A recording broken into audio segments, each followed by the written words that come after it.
1985 का वो साल मेरी लाइफ का सबसे खराब साल था। मैं और मेरी वाइफ दिवालिया हो चुके थे। हमारे पास सर ढकने को जगह नहीं थी। लेकिन अगले 10 साल से भी कम समय में मैं और मेरी वाइफ फाइनेंशियल फ्रीडम अचीव करके अमीर बने। अगर आप भी फाइनेंशियल प्रॉब्लम फेस कर रहे हैं और ये जानना चाहते हैं कि कैसे मैं इस प्रॉब्लम से बाहर आया, तो इस वीडियो को पूरा देखिए। मैंने बहुत से लोगों से प्रॉपर्टी का मीनिंग पूछा। उनमें से ज्यादातर लोगों ने एक जैसा जवाब दिया। उनके हिसाब से उनका घर या फिर कोई जमीन का टुकड़ा जिस पर वो फ्यूचर में अपना घर बनाएंगे। लेकिन हकीकत में प्रॉपर्टी का रियल मीनिंग ये है कि जिसके सहारे फ्यूचर में आप बिना कमाए कितने दिनों तक जिंदा रह सकते हैं। एग्जाम्पल के लिए, अगर किसी व्यक्ति के बैंक अकाउंट में 1 लाख रुपए पड़े हों और उसके महीने का घर खर्च 25,000 रुपए हो, तो वो व्यक्ति अगले 4 महीनों तक बिना कमाए जिंदा रह सकता है। क्या आपके पास में कोई ऐसी प्रॉपर्टी है?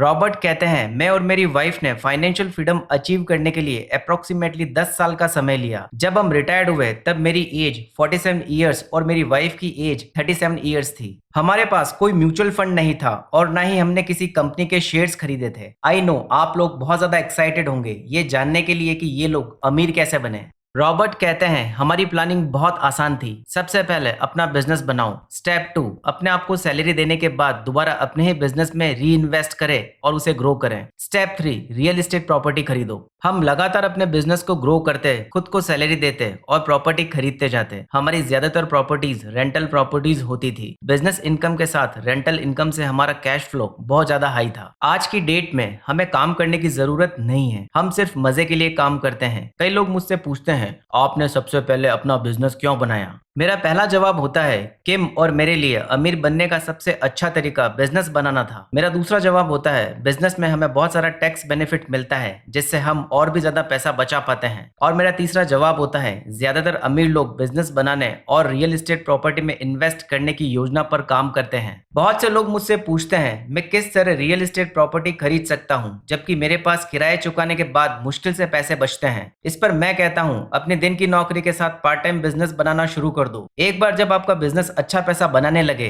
तब आपका दूसरा स्टेप होगा, अपने दिन की जॉब करते रहो और बिजनेस इनकम से रियल एस्टेट प्रॉपर्टी खरीदो। इस तरह आप काम करके अमीर बन सकते हैं। रॉबर्ट कहते हैं, मैं और मेरी वाइफ किम सालों तक छोटे घर में रहे जिसका रेंट $400 पर मंथ था। हम छोटे घर में रहते थे, छोटी कार चलाते थे क्योंकि उस वक्त हम अपना बिजनेस बना रहे थे और रियल एस्टेट में इन्वेस्ट कर रहे थे। आज हम बड़े बंगले में रहते हैं और हमारे पास बड़े ब्रांड की 6-7 कारें हैं। हमें अपने सारे इनकम अपने बनाए बिजनेस और रियल एस्टेट की रेंटल इनकम से हो रही है। मेरे रिच डैड ने अमीर बनने का जो तरीका बताया था, मैं आज भी उसी पर काम कर रहा हूँ। पहले बिजनेस बनाओ, अपने आप को सैलरी दो, बिजनेस में री इन्वेस्ट करके उसे बड़ा बनाओ और फिर रियल एस्टेट में इन्वेस्ट करो। आसान शब्दों में समझाऊं तो सबसे पहले अपने लिए असेट क्रिएट करो। आज के टाइम में ज्यादातर लोगों का इमोशनल आईक्यू बहुत कम है। इस वजह से उनको बहुत सी फाइनेंशियल प्रॉब्लम्स आ रही है। अगर आप अमीर बनना चाहते हैं तो आपका इमोशनल आईक्यू आपके मेंटल आईक्यू से ज्यादा होना चाहिए। वॉरेन बफेट कहते हैं, जो इंसान अपने इमोशंस पर कंट्रोल नहीं कर सकता है वो अपने पैसों पर भी कंट्रोल नहीं कर सकता है। ऑथर अपना पर्सनल एक्सपीरियंस बताते हुए कहते हैं, जैसे जैसे मैंने अपना इमोशनल आईक्यू बढ़ाया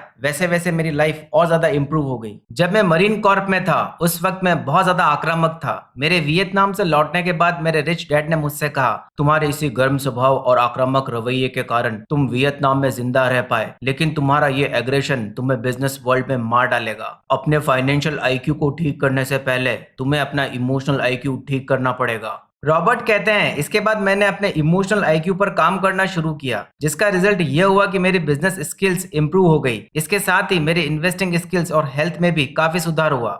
अगर अब तक आप इस वीडियो को देख रहे हैं तो यकीन मानिए आप फ्यूचर में जरूर अमीर बनेंगे। लेकिन सवाल उठता है कि अमीर बनने के लिए तो बिजनेस करना होगा, तो जॉब के साथ आप कौन सा बिजनेस कर सकते हैं? इस पर रॉबर्ट कियोसाकी कहते हैं, आप अपनी जॉब के साथ part time network marketing business को ज्वाइन कर सकते हैं। क्या नेटवर्क मार्केटिंग?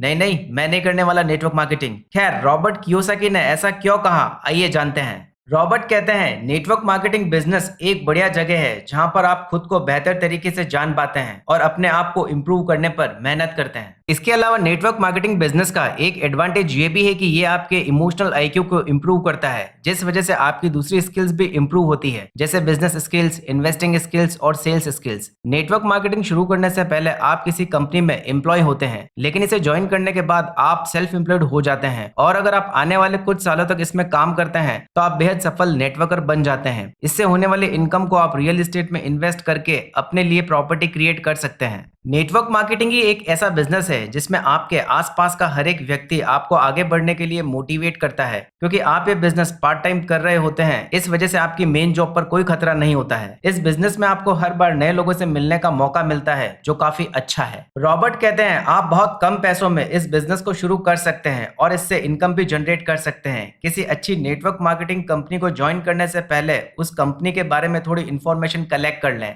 नंबर 2, इसके अलावा आप लोग पार्ट टाइम एफिलिएट मार्केटिंग सीखकर ऑनलाइन प्रोडक्ट सेल करके अच्छी इनकम जनरेट कर सकते हैं। आप जिस भी स्किल्स में अच्छे हो, चाहे वो कुकिंग हो या शेयर मार्केट, आप अपना नॉलेज यूट्यूब पर शेयर करके पार्ट टाइम में अच्छी इनकम जनरेट कर सकते हैं। आइए हम इस वीडियो का रिवीजन कर लेते हैं। सबसे पहले हमने प्रॉपर्टी का मीनिंग समझा। रियल प्रॉपर्टी का मतलब आप कितने दिनों तक बिना काम किए अपना मंथली खर्च चला सकते हैं। इसके बाद हमने रॉबर्ट कियोसाकी की वर्क हिस्ट्री देखी, किस तरह उन्होंने सबसे पहले अपना बिजनेस बनाया। बिजनेस से होने वाले इनकम से उन्होंने रियल एस्टेट प्रॉपर्टीज खरीदी और अगले 10 सालों में वे अमीर बने। इसके बाद हमने सीखा कि फाइनेंशियल आईक्यू को इम्प्रूव करने से पहले हमें इमोशनल आईक्यू को इम्प्रूव करना होगा। इमोशनल आईक्यू के इम्प्रूव होने से आपके बिजनेस स्किल्स, इन्वेस्टिंग स्किल्स और फाइनेंशियल स्किल्स इम्प्रूव होती है। और सबसे लास्ट में हमने सीखा कि जॉब के साथ आप अपना पार्ट टाइम बिजनेस बना सकते हैं, जिसकी अर्निंग से आप रियल एस्टेट प्रॉपर्टीज खरीद सकते हैं। और यह पार्ट टाइम बिजनेस है network marketing, affiliate marketing, YouTube videos on demanding skills.